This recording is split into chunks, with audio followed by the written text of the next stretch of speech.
What's good with the two? Let me wind these windows up. What's going on? So, as you see, I'm back on the road. Got back on the road yesterday.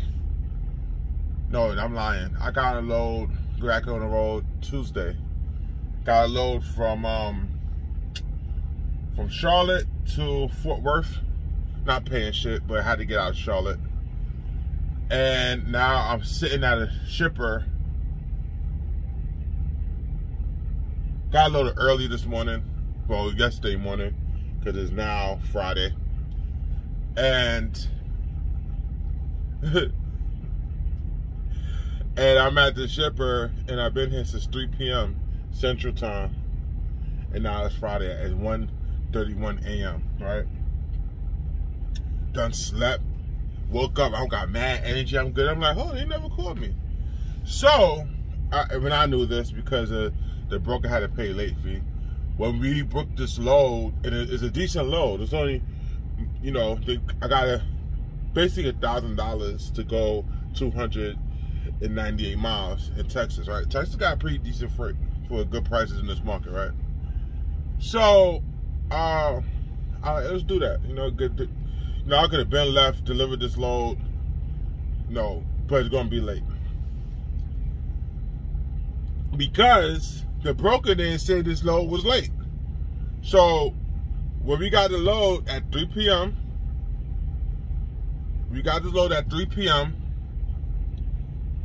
I waited, you know, it got here at 3:30. They told me it had to be here by 4 p.m. That's what they told us.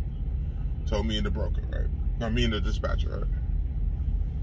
I get there, they're like, hey, this load's supposed to be picked up at 1 p.m. The broker would do that. You feel me? Hoping that everything go clear, such and such, because whatever truck they probably had before didn't make it or change their mind, whatever happened. You know what I'm saying? So, I'm not even mad. So, I go to sleep.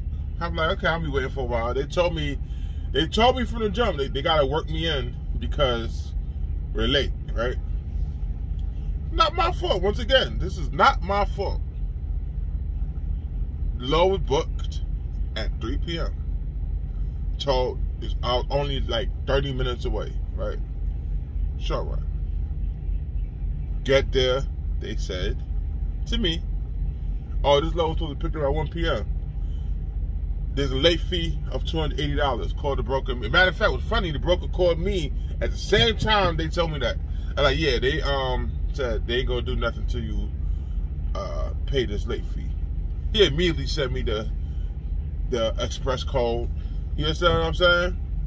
Sent me the express code and all that. And I guess they know what's up. Okay, cool. Go in my truck, make myself a chicken pot pie, whatever. Chill out, watch a little YouTube, whatever. It's crazy what they doing to Kyrie too. They just showing exactly what's going on. But anywho, and here I am. And here I am, man. Seen all these trucks here. There was a bunch of trucks here already, and they done swapped out to all new trucks now. This is a 24-hour facility. So I don't know when they're gonna work me in. But because where am I going? It's on Friday.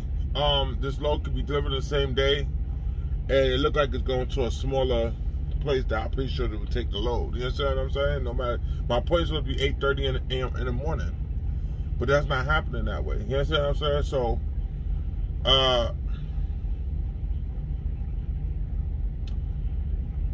that's what's going on. But I did state that make sure y'all pay me for my time. That's the only way I'm staying. Because where am I going? I can't miss out on no load, right? So I told them, like, I ain't going nowhere. Sure. At this time of the year, I ain't gonna find no parking. I'm gonna stay right here. I have food in my truck. It has a, you understand what I'm saying? I'll be fine, right? I have everything I need. I'll be fine. So that's what's going on right now. Is it frustrating? Yeah, it is. These are things that, you know, but as long as I'm getting paid, I'm okay. So, like I said, what's that? I'm going on. I'm about to look. I got here. I didn't have no time on my clock because I read. Look at my clock, y'all. I've been sitting here on sleeper berth for 9 hours. I'm about to get a reset, like real soon, right? I done 8 hours. They split my time, and this is what I got back, right? So I have time on my clock to run. This is how long the trip gonna take. This is how long. Well, just right here, it was set up for something different, but the point is, this easy run. This one's saying 5 hours. Proceed to highlighted route.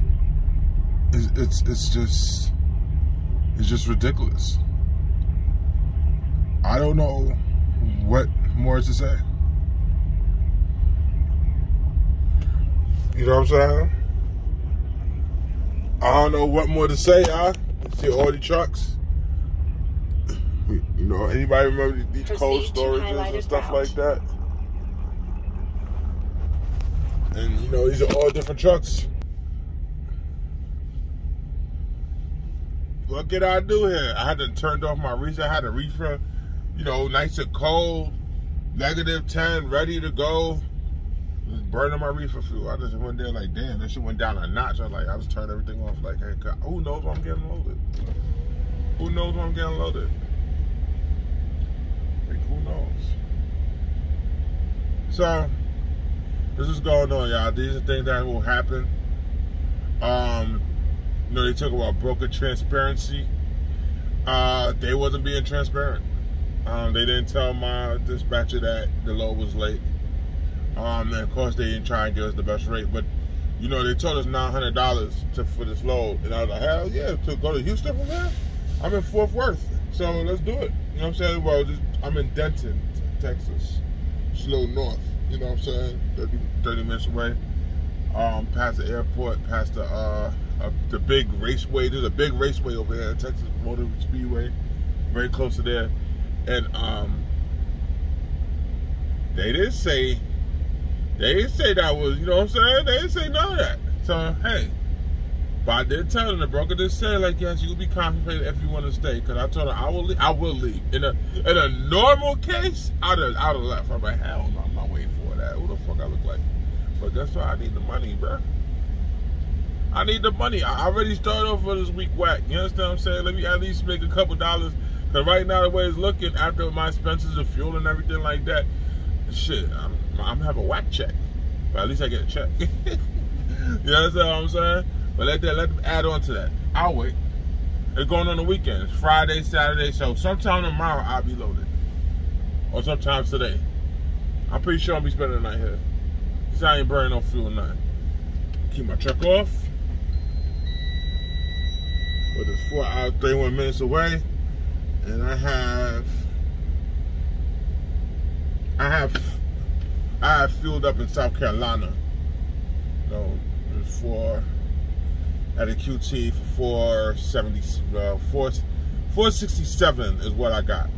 But out here in Texas, you see fuel for 440 something, you know, and all that. And I was like, okay, well, shoot. When I know I'm getting out of here, you know, which probably won't be Monday. I'll probably be in Houston. Ooh, I might be in Houston for the weekend. Let me see what's up. But yeah, I'm gonna leave that there, y'all. Layover pay, detention pay, whatever you want to call it. Look, I ain't perfect. I'm still confused by detention and layover.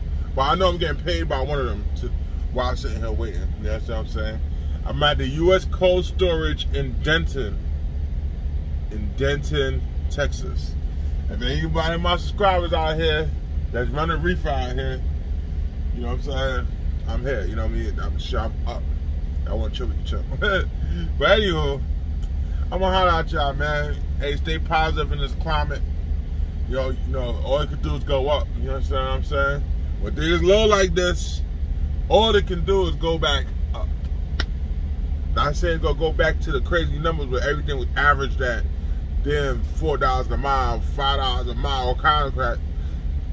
I'm just all the same. We just gotta get back to some kind of comfortability where we not worried. And honestly, I'm not really that worried, but a lot of people are worried. A lot of dudes is going out of business. I just watched a dude. Shout out to my lease drivers and my lease purchase drivers. It's not going to work right now. I'm telling y'all right now. If you're going to lease a truck, think about you going to get a new truck and all that. Nah, bro. Do not do it to yourself. That's why that Andrew dude talking crap about the lease driver, because he in the off field. You know what I'm saying? And he making a whole lot of money. I was like, damn, this dude making some bread. You understand what I'm saying? But that's not my lane, bro. You feel me? But anyhow, maneuver. Even if you're in a situation where you had to get out of it and go back to company driving, do it, bro. Don't put yourself in a hole. If I have to, I will. I will if I have to. I'm being real with y'all. If shit get real like that, I'm not gonna kill myself to a point where I'm frustrated. To a point that I'm frustrated or something like that. Like I know that, you know, I can't do no more, right? Or I'm going out of business. I'll bite the bullet. Bite the bullet. That's all. You know what I'm saying? If it comes to that, I don't think it'll come to that. I could rely on myself. Honestly, my hustle. You know, as long as I could keep doing what I'm doing, unless some crazy shit happen. The only thing that can stop me from things happening, like I said in my last video, is that something bad happens. Something really bad happens. But anyhow. Y'all stay safe, man. Y'all stay good. Y'all stay blessed. Always remember to be thankful, no matter what. Even in the bad times or good times, every time. Be thankful for life. Be thankful for everything. Because we always got something to be thankful for. Sometimes we forget about that. So, y'all be safe. I'll holler at y'all.